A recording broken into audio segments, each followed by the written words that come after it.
Hello Rafiq, কি অবস্থা তোমার? তোমার তো এখন ফোন টোন দিতে হবে, তোমার তো আবার বউ আছে। আর আগের মতো তো কামটা মতো দিতে পারবো না, মানে ওই সময় সময়। আচ্ছা কই এখন তুমি? চলে আসো কলা বাবার এরিয়া।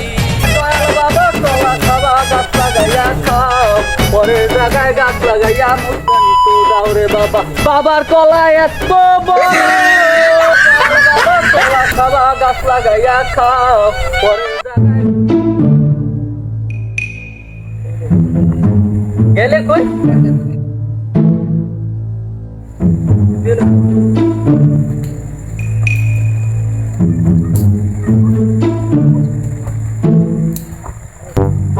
আচ্ছা দিনা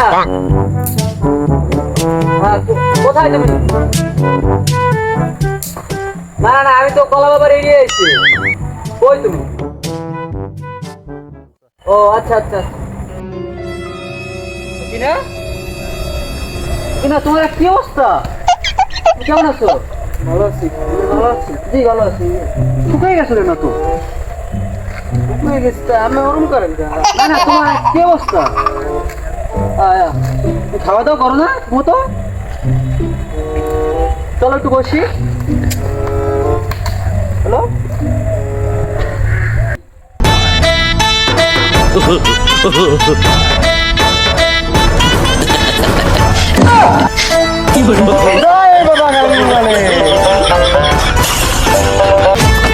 এদিকে আসছো।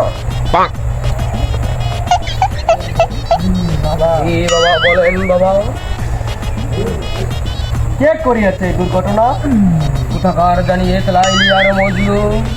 বাবা ডাকো তাদেরকে, এদিকে আসো লাইলি আর মজনু। বাবাই ডাকতেছে যে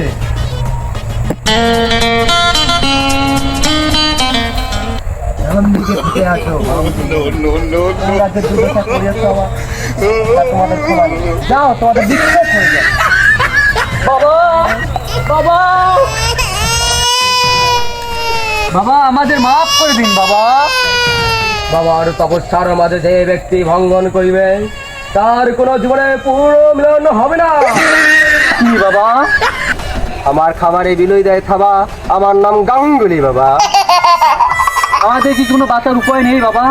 আছে, একটি উপায় আছে। পূর্ণিমা রাত যখন আসিবে তোমার লাইলেকে নিয়ে আসিবে আমার কাছে। 30 রাত 41 দিন আমার কাছে রাখিবে।